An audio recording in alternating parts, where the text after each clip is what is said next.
avec tous les journalistes réunis à l'UNPC. C'était pour lancer, n'est-ce pas, la journée ville morte prévue pour demain, vendredi 29 novembre 2019.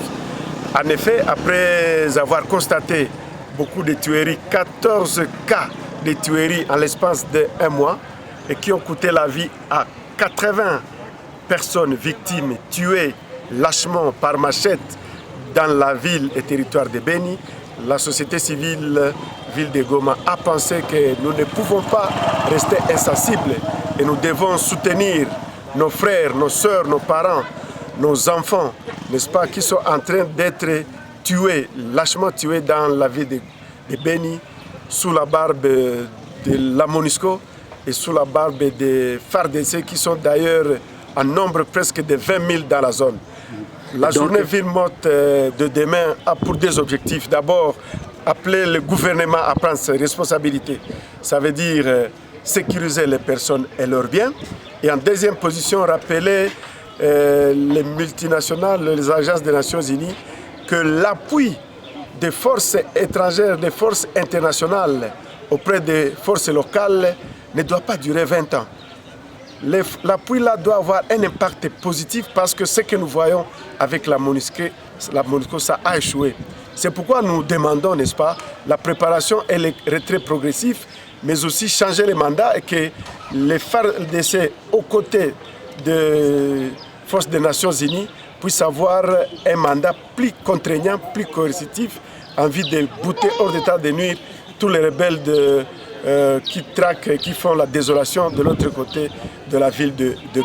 Nous demandons à la population de la ville de Goma demain de porter les habits de couleur blanche, signe d'espoir et de paix, parce que la population va vaincre.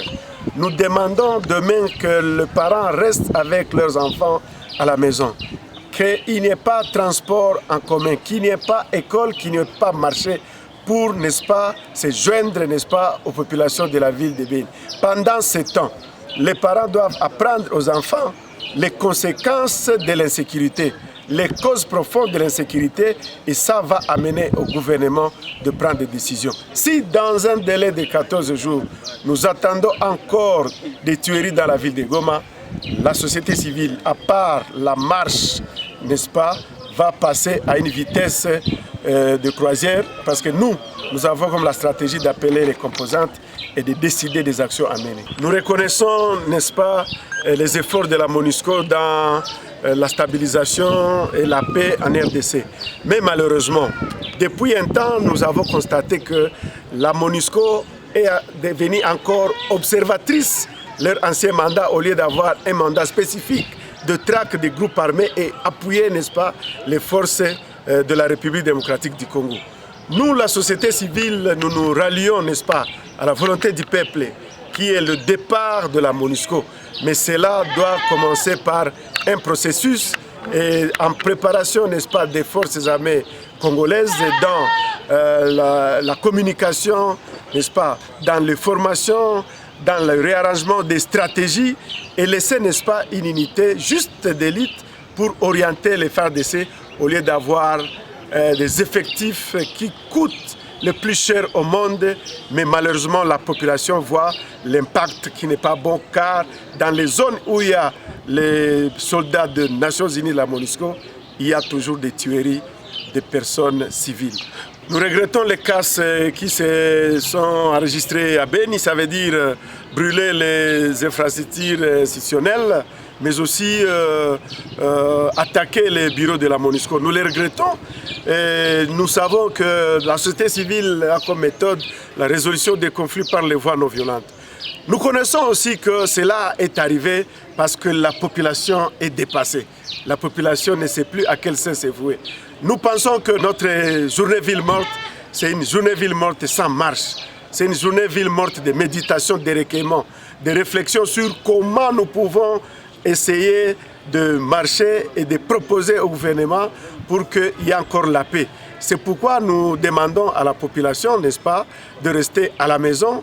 C'est une journée sans casse, sans marche, et nous pensons que ça va bien se passer parce que notre population de la ville de Goma, elle écoute ce que nous disons. Certes, des petits débordements ne manquent pas, mais nous sommes en train de mettre toutes les batteries en marche pour que ça soit vraiment géré sans casse ni violence. Tout a été communiqué et nous continuons à communiquer jusque tôt le matin demain. Et quand le patron dit qu'il ne voit plus clair avec des activités de son employeur, je crois qu'on n'a pas le choix.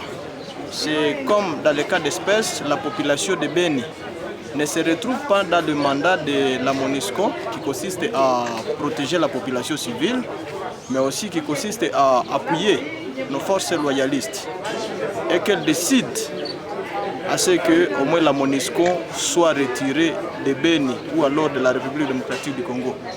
Moi j'ai le mandat de cette population et je ne dois pas tergiverser, à chercher à gauche, à droite pour me positionner. Je suis de la position de ma population qui réclame le départ de la MONUSCO suite à ce qu'elle est en train de vivre sur terrain. Elle m'a envoyé ici à Goma pour la représenter. Et je la représente, je suis au moins sa bouche et je ne dois que parler de ce qui provient de ma base. Et donc je soutiens la position selon laquelle ma population ne veut plus de la MONUSCO. Ma population met toute sa confiance dans nos forces loyalistes, nos FARDC, pour voir comment en finir avec la nuisance de l'ennemi ADF. Le gouvernement de prendre ses responsabilités comme il se doit. Parce que semble-t-il que quand la MONUSCO a dit qu'elle va appuyer nos FARDC et qu'elle va assurer la protection des civils, le gouvernement n'y est plus alloué de moyens.